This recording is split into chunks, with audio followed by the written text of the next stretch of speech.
Good morning, students. So today we start the lecture number 15 with the respect of the electrochemistry. In the electrochemistry, now today we start the some important basic term related to electrolytic conductance. So what is the electrolytic conductance? Which kind of the electrolytic conductance or electrolytic conductance? We have already explained the ionic conductance and electronic conductance by the metal or electrolytic solutions. So the basis of the electrolytic conductance cell, we have the some important terms which is calculating properties for electrolytic cell. First is resistance representing the R. Second is resistivity representing the rho. RHO, it is the rho. Third term is conductance. It is represented either the C or capital G. Fourth term is conductivity. It is known as the K, but it is not the K. It is the kappa.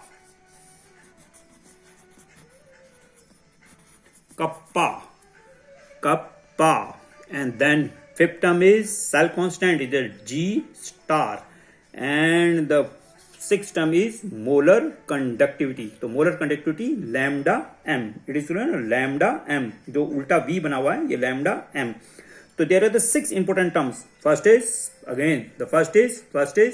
resistance R, resistivity rho, conductance C or either G, conductivity K, kappa, cell constant G star and molar conductivity lambda m. Right? चलिए जरा start करते हैं एक एक करके terms में और क्या क्या चीजें आपको इसमें गिवन है। तो देखिए सबसे पहले रेजिस्टेंस फिजिक्स का आइटम है। रेजिस्टेंस का मतलब क्या होता है, फॉर्मूलेटिव देखिए। Resistance directly proportional to length, जो उसमें इलेक्ट्रोड लगे हुए हैं कैथोड और एनोड में जो इलेक्ट्रोड लगे हुए हैं उनके बीच में उनकी लेंथ कितनी है, दैट इज लेंथ, इस एल से रिप्रेजेंट कर रहे हैं। और डायरेक्टली प्रोपोर्शन हो गया या डायरेक्टली इनवर्सली प्रोपोर्शन होगा इसके क्रॉस सेक्शन एरिया से। A is the cross section area, L is the length. So the R is the directly proportion L or inversely proportion to A. A is the area. So the directly proportion को हटाइए और यहाँ पर एक word आ गया आपके पास रो, ये तो R is the directly proportion। तो directly proportion को 1 हटाएंगे, कांस्टेंट लग गया रो L और A के बीच में, ये इक्वेशन 1 और इसको आपको याद करना है। तो R equal to rho into L by A। तो रो क्या है, नीचे वर्ड आने वाला है, एल क्या है, लेंथ है इलेक्ट्रोडों के बीच में, ए क्या है, इनके इलेक्ट्रोडों के क्रॉस सेक्शन एरिया। तो दैट इज रेजिस्टेंस, एक वर्ड ठीक है। देन सेकंड, अब फर्स्ट सेकंड वर्ड से पहले आपको ये सब चीजें पता होनी चाहिए।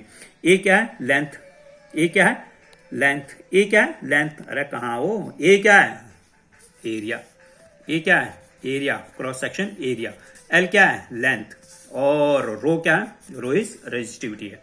और ये रहा इसका रिलेशन। तो R equal to rho L और A, एरिया, लेंथ और रेजिस्टिविटी। यूनिट क्या है, यूनिट सबको पता हो जानी चाहिए, इनके यूनिट पता हो जानी चाहिए, सभी बच्चे को यूनिट पता होनी चाहिए। सभी बच्चे चैनल को सब्सक्राइब करें, सभी बच्चे यूनिट लिखें, सभी बच्चे याद करें, अपने पेरेंट्स को दिखा के साइन कराएं। कुछ ही बच्चे हैं फिर से जो कि अपनी कॉपी को रेगुलरली मेंटेन कर रहे हैं, सभी से रिक्वेस्ट अपनी कॉपी को अप टू डेट रखिए और अपनी प्रेजेंट लगाइए, केमिस्ट्री को अप टू डेट करिए। ये चैप्टर ऑलमोस्ट फिनिश की तरफ है। एक कोलरस लॉस में बचा हुआ है और इलेक्ट्रोलाइट, स्ट्रॉन्ग इलेक्ट्रोलाइट और वीक इलेक्ट्रोलाइट के ऊपर बात करना है। तो एक या दो लेक्चर के अंदर ये खत्म होने वाला है। ऑलमोस्ट इसके ऊपर 20 लेक्चर का मेरा टारगेट था, लेकिन आज की डेट में हमारे पास लेक्चर नंबर 15 चल रहा है। तो 2 या 3 लेक्चर के अंदर ये खत्म हो जाना हमारा लेक्चर।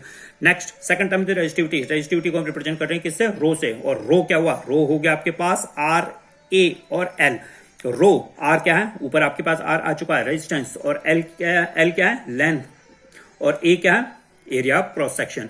तो इफ अगर लेंथ को हम मैं 1 मीटर लूं, आइदर 1 सेंटीमीटर लूं, यूनिट उसके बेस पे डिपेंड करेगी, और ए 1 मीटर क्यूब लूं, तो ये दोनों को मैं मल्टीप्लीकेशन से इस फॉर्मूले में रखूं तो क्या होगा, रो इक्वल टू आर, यानी कि रेजिस्टिविटी इक्वल टू रेजिस्टेंस हो जाएगा। यूनिट क्या है, मोस्ट इंपोर्टेंट थिंग इधर यूनिट। यूनिट आपको सभी को पता होनी चाहिए कि यूनिट इस चीज की कैसे हम लिखा करेंगे। तो most important thing is unit.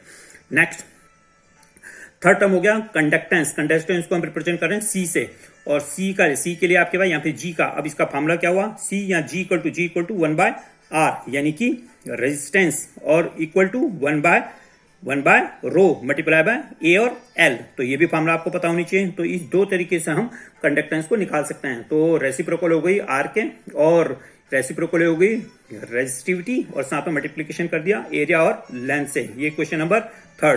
तो इक्वेशन नंबर 2 कौन सी थी? Equation number 2। Where the equation number 2? बताओ इक्वेशन नंबर 2 कौन सी है? Rho equal to R A by L. Equation number first, equation number first कौन सी है? इक्वेशन नंबर फर्स्ट है ये R equal to rho L और ए। तो ये तीनों को तीनों इक्वेशन एक जगह याद हो जानी चाहिए विद द यूनिट एक एक करके। Next point number 4। Point number 4 क्या? कंडक्टिविटी। कंडक्टिविटी को हम किससे रिप्रेजेंट करते हैं? कंडक्टिविटी को हम रिप्रेजेंट करते हैं कप्पा से। और कप्पा ये रहा इसका कप्पा। इस कप्पा के लिए हमारे पास क्या है? कप्पा इक्वल टू 1/रो। और रो क्या थी? रो क्या थी? बताइए रो क्या थी? रो क्या थी? Rho resistivity. तो 1 by resistivity equal to 1 by R multiply by L और ए। देखिए ऊपर भी आपने मल्टीप्लाई कर रखी 1 बाय रो से, यहाँ पे किससे? 1 बाय आर से। तो एल और ए जरा ध्यान दीजिए इस फार्मूले को। Kappa equal to 1 by rho equal to 1 by R multiply by L और ए। ये very very very very important formula. और हम इसको एक फार्मूले और से भी जानते हैं, ये G multiply G star, G multiply by G star. अब जी क्या थी? जी देखो ऊपर क्या है? कंडक्टेंस। और यहाँ पर मैं सी भी लिख सकता था ऐसे। तो जी मल्टीप्लाई बाय जी स्टार। और जी स्टार क्या है? Cell constant. जी स्टार क्या है? Cell constant. सेल कांस्टेंट बहुत इंपॉर्टेंट टर्म्स है ये। सेल कांस्टेंट में एक एक नंबर के क्वेश्चंस में आपको ले लूंगा ऐसे कि सेल कांस्टेंट हम किसे कहते हैं। ये सभी के सभी 1 2 3 टर्म्स में भी एक न्यूमेरिकल आपको नीचे इसका आने वाला है। देन उसके बाद सेल कांस्टेंट। सेल कांस्टेंट क्या है? सेल कांस्टेंट यानी कि G star. G star equal to ये रेशियो हो गई, ये दोनों को दोनों लेंथ और एरिया के बीच में अगर रेशियो इसको निकल के आएंगे that is called the cell constant. Cell constant का मतलब जो इलेक्ट्रोड है इलेक्ट्रॉनों के बीच में जो डिस्टेंस है और इन इलेक्ट्रॉनों के बीच में जो क्रॉस सेक्शन एरिया, इन दोनों का जो रेशियो निकल के आता है that is called cell constant. ये सेल कांस्टेंट क्या चीज है? फिर से देख लीजिए। लेंथ, दोनों के इलेक्ट्रोडों के बीच में लेंथ और उसमें cross section area ratio is known as cell constant. हम इसको के और जी के बेस के भी रेशियो के बेस पे भी हम इसे करा करते हैं। और के क्या था? के का मतलब था कप्पा। और कप्पा का मतलब क्या था आपके पास? के से रिप्रेजेंट यानी कि कंडक्टिविटी। तो कंडक्टिविटी हो गई। और जी, जी को आपने क्या बोला था? जी को आपने क्या बोला था? कंडक्टेंस। तो कंडक्टेंस हो गई। इन दोनों का रेशियो को भी हम सेल कांस्टेंट के बेस पे जाना करते हैं। और क्या हो गया? और हो गया आपके पास के और आर। के क्या था? के अभी अभी आपने बताया था। के को हम क्या बोल लेते हैं? कप्पा। और आर, आर क्या था आपके पास? R R R R R R R, ये दैट इज द आर। तो क्या हुआ? रेजिस्टेंस। इन दोनों की रिलेशंस के बेस पे भी हम सेल कांस्टेंट को निकाल सकते हैं। तो कितने हो गए? Cell constant equal to L by A equal to K by G equal to K multiplied R. ये हो गई इक्वेशन नंबर 4। तो इक्वेशन नंबर 4 आपको लर्न हो जानी चाहिए। The most most most most most important things. Next ये word आपके लिए नया है, क्या है? Molar conductivity. मोलर कंडक्टिविटी को हम रिप्रेजेंट करेंगे लैम्डा एम से। Lambda, it is called the lambda M. ये आपके पास क्या है? Lambda M. लैम्डा एम है ये लैम्डा एम है। अब लैम्डा एम को रिप्रेजेंट कर लिए हमारे पास क्या है? लैम्डा एम इक्वल टू के और सी और लैम्डा एक। और यहाँ पर जो है 1000 लेके आने वाले, अगर मीटर की जगह सेंटीमीटर लगा हुआ हो या फिर जो है कोई वैल्यूज आपके पास चेंज है 1000 के लिए आपको लगानी है तो मोलरिटी के बेस पर, एम इधर मोलरिटी के बेस पर हो तो 1000 यहाँ पर लग जाएगा। तो 1000 मल्टीप्लाई बाय के अपॉन सी। और फिर से वही के क्या था? बताइए के क्या था? बताइए बताइए बताइए। के क्या था? कप्पा। और कप्पा का मतलब क्या था? कंडक्टिविटी। और सी क्या है? सी हो गई इसमें कंसंट्रेशन। अब ये सी ऊपर वाला नहीं है, सी ये होगी कंसंट्रेशन मोलरिटी के बेस पे। मोलरिटी के बेस पे कंसंट्रेशन होगी। तो ये याद रखने वाली चीज है। ये स्मॉल एम है, small M not capital M. Molarity के बेस मोलरिटी के बेस पे भी आप इसे बोला जा सकता है। तो मोलर कंडक्टिविटी, मोलरिटी, ये सारे के सारे इसमें कोरिलेटेड है। अब इसमें मैंने फिर से बोला आपको किसी न किसी वीडियोस में आपको कोई ना कोई मार्जिन ऑफ एरर मिलेगा। उस मार्जिन एरर को आपको पकड़ना और शेयर करना है कि किस तरह की मार्जिन ऑफ एरर यहाँ पर हुई है। नेक्स्ट जरा क्वेश्चन देखिए जरा ध्यान से। और ये देखिए क्वेश्चन में आगे क्या लिखा हुआ है? That is the most important question. Most important board में आया हुआ क्वेश्चन। कोई भी क्वेश्चन जो है अपने तरफ से क्रिएट नहीं है, सारे के सारे बोर्ड में आए हुए क्वेश्चन है। तो जरा देखिए, resistance of a conductivity cell filled with 0.1 m KCl solution. Resistance conductivity cell का है, इसका आपके पास 0.1 m KCl सोल्यूशन से भर रखा है एंड 100 रेजिस्टेंस है उसमें, यानी कि रेजिस्टेंस ओम हो गई इसकी यूनिट। तो देखिए यूनिट भी अगर आ गई। कंडक्टिविटी अभी अभी ऊपर आपके पास गया था, कंडक्टिविटी इज 1.29 एस इधर साइमन, जो ये एस है ये इधर साइमन मीटर इनवर्स। तो एक यूनिट आपके पास और आ गई। किसकी यूनिट आ गई है? Conductivity. If the resistance of the same cell, अब उसी सेल की रेजिस्टेंस, अगर उसी सेल की रेजिस्टेंस आपको दे रखी है same cell when filled it with, concentration देखो कंसंट्रेशन चेंज हो गई, 0.1 की थी यहाँ पर 0.2 m की कंसंट्रेशन आ गई। केसीएल सोल्यूशन है, ऊपर भी केसीएल सोल्यूशन था। इज रेजिस्टेंस देखिए, रेजिस्टेंस हो गई 520। कैलकुलेट इट्स के क्या था? कप्पा का मतलब कप्पा का मतलब याद करने में भी टाइम लगेगा। कप्पा का मतलब देखिए, कप्पा का मतलब क्या था, कंडक्टिविटी। तो ये आपको निकालना है। और साथ में आपके पास क्या है, लैम्डा एम। लैम्डा एम का मतलब क्या है, बताइए। लैम्डा एम का मतलब मोलर कंडक्टिविटी। तो याद रहे, ये सारी की सारी चीजें निकालनी है। तो रेजिस्टेंस आपको दे रखी है, कंसंट्रेशन आपको दे रखी है, केसीएल का सोल्यूशन दे रखा है, रेजिस्टेंस आपको दे रखी है और रेजिस्टिविटी आपको दे रखी है। ये निकालना चाह रहा है के और लैम्डा एम। बहुत ही सिंपल सा क्वेश्चन है, फार्मूला आपको लर्न होनी चाहिए, ये न्यूमेरिकल आपका सॉल्व हो जाएगा। तो चलें जरा देखें, इस न्यूमेरिकल को करने की कोशिश करते हैं और देखते हैं कि क्या क्या हम इसमें से सॉल्व करा करते हैं। और ये आपके लिए क्वेश्चन है होमवर्क के लिए, ये कृपया करके होमवर्क देखिए इन क्वेश्चनों को। इसके ऊपर हमारे पास लेक्चर जा चुके हैं फ्राइडे वाले लॉ के बेस पर और ये क्वेश्चन के बेस पे। ये बहुत इंपॉर्टेंट क्वेश्चन है, ये हर बार आपको एक एक दो दो नंबर में आते हुए दिखाई देंगे। और ये क्वेश्चन करिए जरा, सॉल्व करिए। इंटेक्स क्वेश्चन नंबर 10 है, 12 है और एक्सरसाइज क्वेश्चन नंबर 12, 13, 14 एंड 15 और एक्सरसाइज क्वेश्चन 8 और 9 जो कि आज के लेक्चर और आने और हो चुके जो लेक्चर फ्राइडे के लॉ के बेस पर उनके ऊपर हमारे पास ये न्यूमेरिकल है। तो चलिए जरा करते हैं जरा सॉल्व और देखते हैं कि क्या क्या चीजें हमें इसके ऊपर दे रखी है। तो let's start the solution of chemistry के अंदर जो क्वेश्चन हमने ले रखा था जो कि बोर्ड का था। तो दो केस थे इसके अंदर। केस नंबर फर्स्ट क्या था आपके पास, केस नंबर फर्स्ट था कि क्या क्या चीजें दे रखी है। केस नंबर फर्स्ट था रेजिस्टेंस आपको दे रखी थी, यानी कि R1 कितनी दे रखी है। तो क्वेश्चन आप चेक करते रहना, 100 ओम। बात ठीक है, क्वेश्चन चेक करते रहना।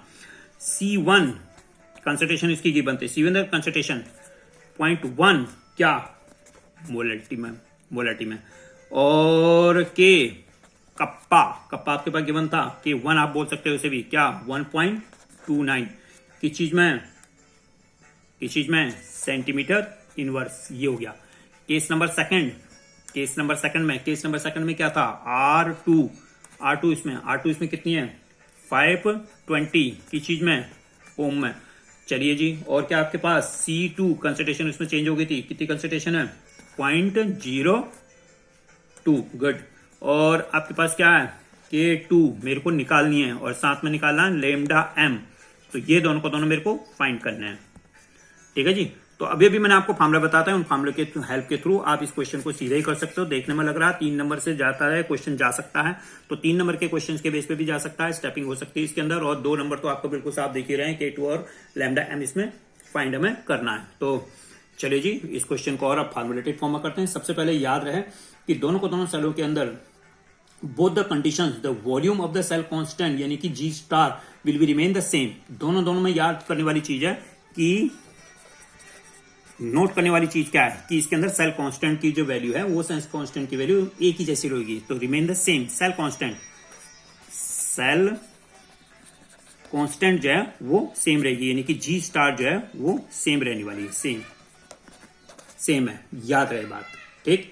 क्यों है ये बात ये सेल कांस्टेंट क्यों रहेगी सेम, क्योंकि cell constant for a particular cell इधर फिक्स, किसी पर्टिकुलर सेल के लिए सेल कांस्टेंट फिक्स रहती है, किसी पर्टिकुलर सेल के लिए। अब ये सेल कंडीशन फिक्स ही तो इसीलिए सेल कांस्टेंट की बात फिक्स रहेगी, आपको याद रखनी है। तो पहले हमें सेल कांस्टेंट की कंडीशनों को लिखना है और इन्हें निकालना है। तो G स्टार, चलिए जी, तो G star equal to formula भी अभी आपको मैंने बताया था K1 multiply by R1, formula भी अभी थोड़ी देर पहले गया है। तो G स्टार इक्वल टू बताइए जी क्या होगा 129 या 1.29 मल्टीप्लाइड रेजिस्टेंस कितना था 100, कितना आया 129। किस चीज में आया यूनिट आप शेयर करिए, यूनिट किस चीज में लिखी हुई है। नेक्स्ट चलिए जी, तो अब बात है हमारे पास नाउ द K2 मेरे को निकालनी है।